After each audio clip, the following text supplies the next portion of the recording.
OpenAI just turned the IPO conversation into a trillion-dollar question, and the market is already gaming out the winner before anything has even filed.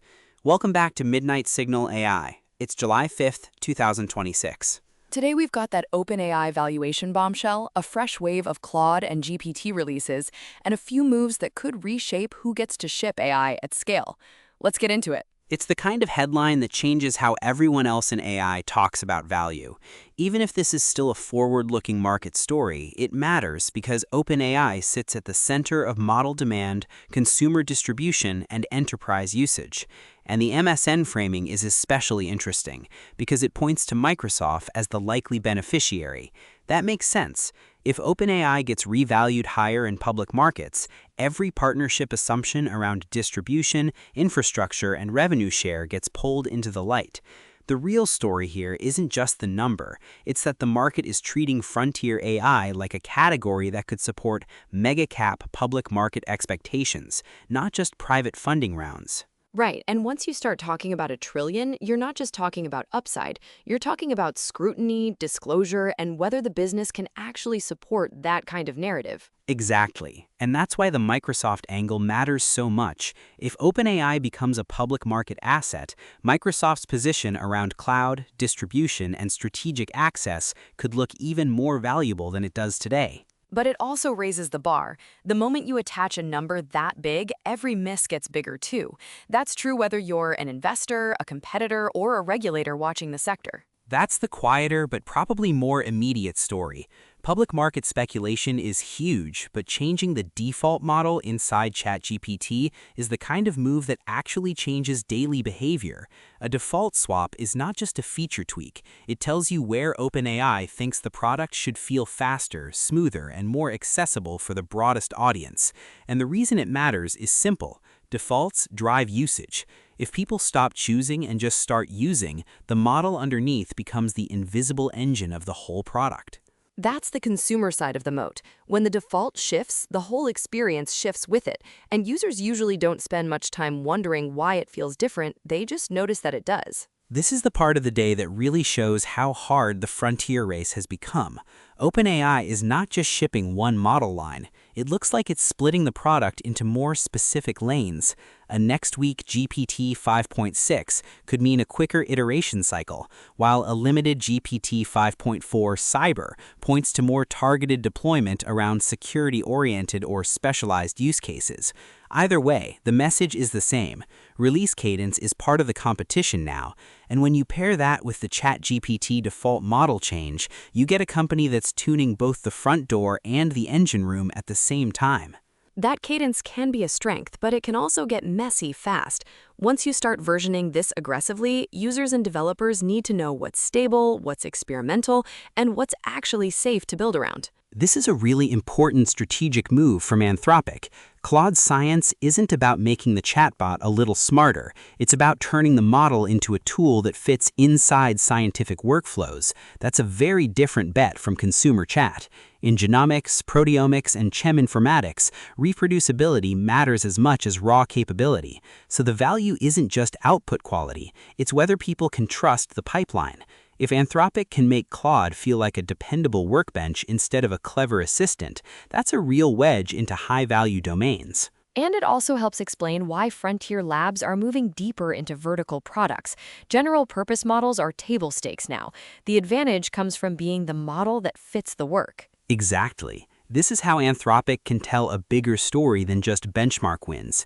If the company is using Claude inside its own research efforts, that's a form of proof by dogfooding, but it's also a high-visibility claim, because science is where people will quickly ask whether the system actually helps or just sounds helpful.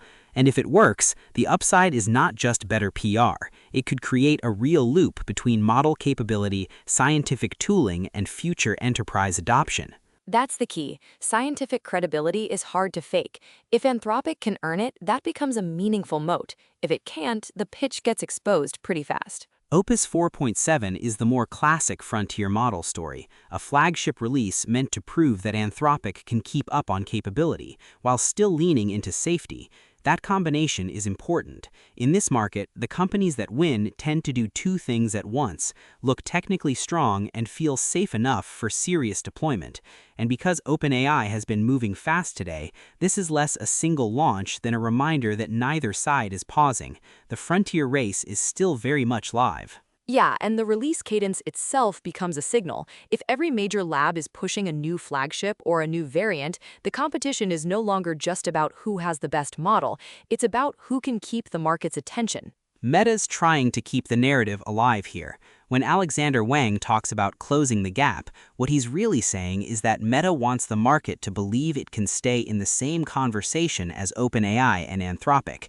That matters because Meta has been under pressure to show that its AI spending is turning into something visible. If the model is genuinely catching up, that strengthens the case that the company's investment is buying capability, not just compute bills. But the key word is still claims. In this market, a gap closing is only meaningful if it shows up in products people actually use. And Meta doesn't get to coast on the branding advantage. It needs proof that the new model actually changes what users can do across its apps and devices. That's the recurring Meta problem in one line. Scale is not the same as a clean business case. The company can pour resources into AI, but investors still want to know where the return shows up: in ads, in engagement, in devices, or somewhere else. Until that answer gets clearer, every new bet comes with a little skepticism attached. So even when Meta is making progress, it's still playing defense on valuation. LeCun is doing what he often does, pulling the conversation away from chat interfaces and back toward the harder question of intelligence in the real world. And whether you agree or not, it's a useful counterweight. The industry can get hypnotized by benchmark wins in fluent text, but robotics and embodied reasoning live in a different universe. So this is less about one quote and more about the fault line inside AI research itself. Are we building better talkers or better world models? That debate matters because it shapes where money and talent go next.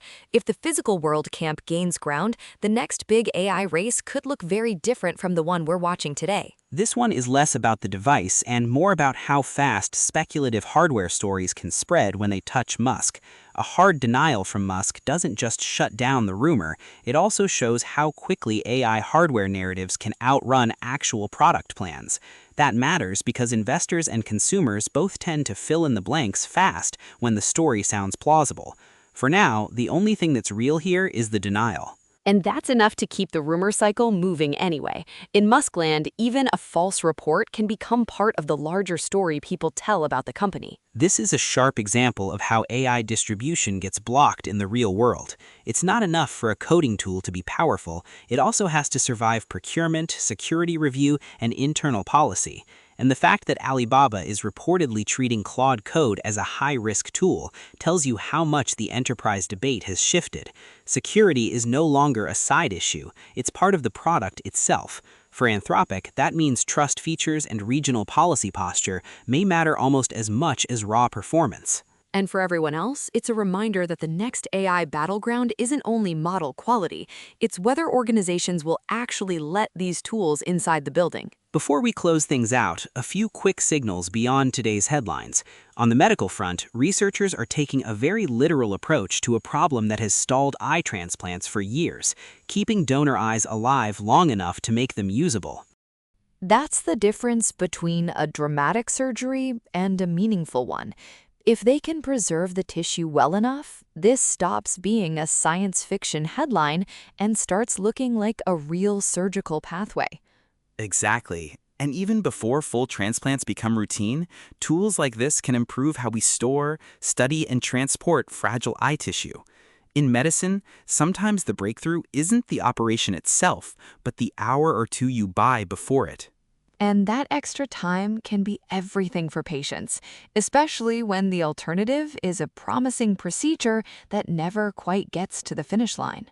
And to end on a lighter note, one of the stranger side stories today is about a birthday photo that turned into an internet puzzle because people zoomed in on Elon Musk's 55th birthday images and started debating a very odd detail. That is such a perfect late-night internet story. No product announcement, no policy memo, just a birthday photo and thousands of people acting like amateur detectives. Across today's stories, a few things stand out. OpenAI is pushing hard on both valuation and product cadence. Anthropic is trying to prove Claude belongs inside serious scientific work, and the rest of the market is running into the practical limits of trust, spend, and deployment. The companies that win next may not just have the best model, they'll have the clearest path from capability to adoption. That's it for this signal. Thanks for spending part of your day with us. And stay sharp. The future doesn't wait.